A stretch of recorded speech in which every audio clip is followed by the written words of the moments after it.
बिस्मिल्लाहिर्रहमानिर्रहीम। अस्सलामु अलैकुम वरहमतुल्लाहि वबरकातुहू।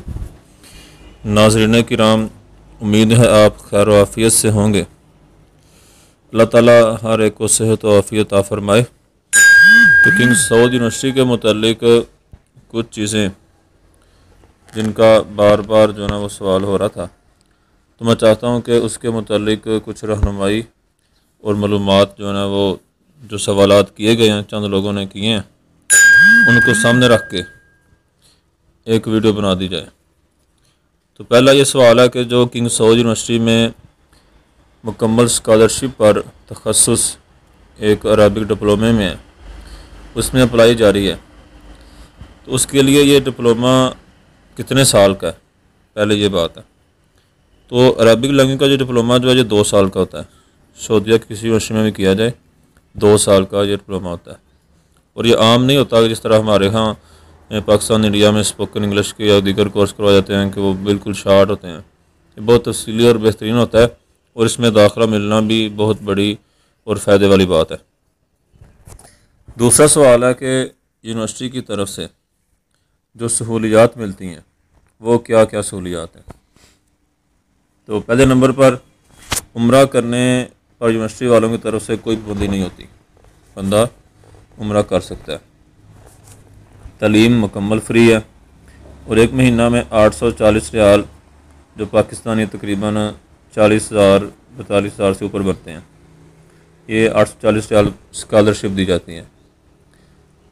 हॉस्टल में रहाइश वगैरह मुकम्मल फ्री है, उस पर किराया वगैरह नहीं है।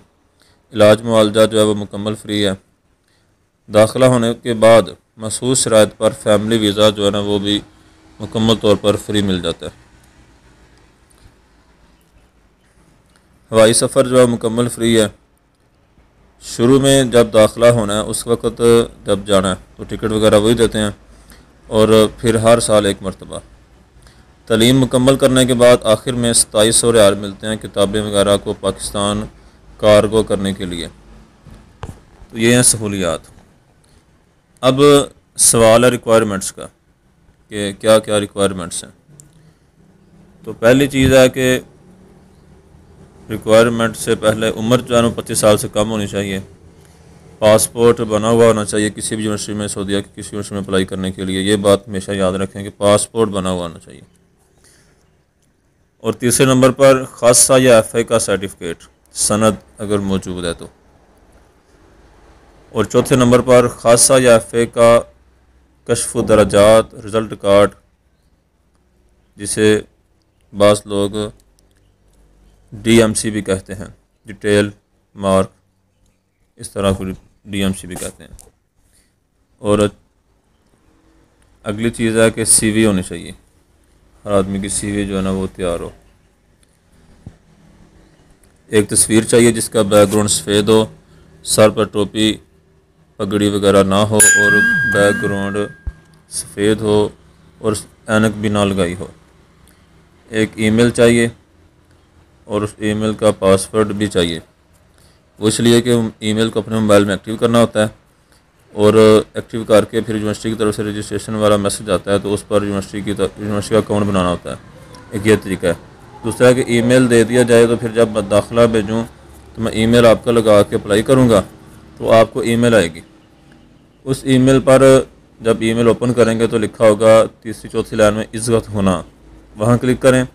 फिर दोबारा जब कोई चीज़ खुलेगी तो फिर एक बार फिर इज़्ज़त होना पे क्लिक करें, वो नीला होगा जैसे कि लिंक बना होता है। तो क्लिक करेंगे, 2 डिब्बे जब आ जाएँ तो फिर मुझे बता दें कि हमने वो कर दिया। तो फिर ईमेल का पासवर्ड भेजने की ज़रूरत नहीं है, सिर्फ ईमेल भेजने पर काम हो सकता है। मोबाइल नंबर जिस नंबर से आप रब्ता कर रहे हो वही नंबर दोनों जगहों पे चल जाता है, यानी गार्डियन और ज़ाती नंबर पे। तो अगर आप चाहते हैं कि गार्डियन वाले नंबर में वालिद का या किसी और का नंबर लिखना है तो वो 2 नंबर फिर सेंड कर दें। मुकम्मल पता इंग्लिश में लिख कर भेजें, क्योंकि अरबी में लिखना मुश्किल भी होगा, तो इंग्लिश में मुकम्मल पता लिख कर भेजें। यानी सिर्फ पता लिखा हो, उसमें साथ ही ना लिखा होगा एड्रेस पता ही चल जाता है खुद ही का एड्रेस है, उसमें बस वो एड्रेस लिख कर भेज दें। और रिश्तेदार के मतलब जो मैंने ऊपर बता दिया। तो ये है रिक्वायरमेंट्स। अगला सवाल है रिक्वायरमेंट टेस्ट, यानी सिलेक्शन टेस्ट जो है ना, सिलेक्शन टेस्ट का सवाल है। तो ये सिलेक्शन टेस्ट जो होता है ना, ये इसमें इतनी परेशानी वाली बात नहीं होती, क्योंकि जब वो असनाद को देख के बंदे को आगे कर लेते हैं तो उसमें फिर वो जो जो भी एक टेस्ट लेते हैं सिलेक्शन का, उसमें 3 होते हैं कि 30 नंबर का टोटल टेस्ट होता है। 10 नंबर आ जाएँ तो उन्होंने जो कॉलेज में क्लासें 3 बनाई है ना, वो पहली क्लास जो उन्होंने बनाई है इब्तदाई मुब्तदी कहते हैं, तो उधर वो 10 नंबरों वालों, वो 10 से कम वालों को वहाँ रखते हैं। फिर 20 या इससे कम वालों को वहाँ रखते हैं जो दूसरी क्लास बनाई है, दरमियान वाला दर्जा जो है। और तीसरा दर्जा जिनके 30 नंबर आए या 30 से कम और 20 से ऊपर आए। तो ये है सिलेक्शन टेस्ट में कोई इतनी परेशानी वाली बात नहीं होती। सिर्फ यह है कि थोड़ी बहुत अरबी आती हो, चीज़ों के नाम आते हों, और कुरान का जो है ना कोई हिस्सा जो है ना वो ज़ुबानी आता हो। जब वो ये कहें कि कुरान का कोई जिस ज़ुबानी सुनाओ तो बंदा सुना सके, और अरबी पढ़नी आमतौर पर जैसे नाजरा पढ़ा होता है वो पढ़ना आता हो, तो मसला इंशाल्लाह नहीं होता। और थोड़ी बहुत ग्रामर जो है ना वो अपने तौर पे घर में बैठ के बंदा पढ़ता रहे, चाहे स्कूल कॉलेज भी पढ़ता है, तो उसका वैसे भी फ़ायदा होता है। अगला सवाल है जी, फ़ीमेल स्टूडेंट्स। तो फीमेल स्टूडेंट्स के लिए उनके महरम का होना ज़रूरी है, और वह उनका महरम सऊदीया में यानी जो रियाज का शहर की सऊद यूनिवर्सिटी में यहाँ से किसी कहीं करीब रहते हों, या सऊदीया किसी शहर में भी रहते हों, उनका इकामा चाहिए। तो इकामा जो है ना वो साथ भेजना होता है, तो फीमेल जो है ना फिर उनका अप्लाई हो सकता है। तो इसके लिए क्या किसी इस्लामी कोर्स की भी ज़रूरत होती है? तो यह ज़रूरी नहीं है, इस्लामी कोर्स किया हुआ ज़रूरी नहीं है। लैंग्वेज का कोर्स है, मतलब इस्लामी कोर्स किसी इल्हाक़ शुदा इदारे से, मुल्हक इदारे से किया हो तो वो ज़्यादा बेहतर है, बहुत अच्छी बात है। लेकिन अगर नहीं किया तो इसमें कोई मसला नहीं है। आखिरी सवाल है कि स्कॉलरशिप जो है वो कितने नंबरों पर दी जाती है, यानी स्कॉलरशिप के लिए कितने नंबर का होना ज़रूरी है? तो उसके लिए FA-FSC में फ़र्स्ट डिवीज़न का होना ज़रूरी है, यानी FA-FSC में फ़र्स्ट डिवीज़न हो तो फिर दाखिला होने के ज़्यादा चांसेस होते हैं।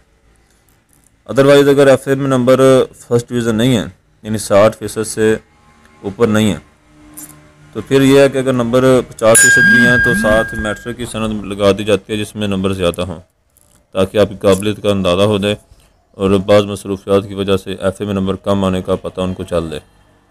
तो इन सनदों के साथ अगर हिफ्ज़ की सनद हो तो बहुत बेहतर है। और मज़ीद जो चीज़ें हैं वो कुछ नीचे डिस्क्रिप्शन में नंबर दिया जाएगा, उस पर आप क्लिक करके पता कर सकते हैं। जो चीज़ आपको समझ ना आए तो तफसील जो है ना वो सारी नीचे लिख भी देते हैं डिस्क्रिप्शन में, ताकि आप समझ सकें सारी चीज़। और लिंक भी, व्हाट्सएप लिंक और दीगर रब्ता नंबर, हर चीज़ नीचे मौजूद होगी। अल्लाह ताला हर एक के लिए आसानी फरमाए और हर एक का दाखिला हो जाए। ये जो चीज़ें मेरे सामने आई थी मैंने इनका हल आपको बता दिया। तो डॉक्यूमेंट्स जो हैं वो JPG फाइल में स्कैन करके इसी व्हाट्सएप नंबर पर जो आपको डिस्क्रिप्शन में दिया जाएगा वो सेंड करने होंगे। और अप्लाई करने के बाद आपको आपके इस्मुल मुस्तखदिम और एक कलिमतुल मरूर होता है पासवर्ड, वो दिया जाएगा। एक स्क्रीनशॉट दिया जाएगा जिसमें आपके दाखिले का अप्लाई मुकम्मल होने की दलील होगी। अस्सलामु अलैकुम वरहमतुल्लाहि वबरकातुहू।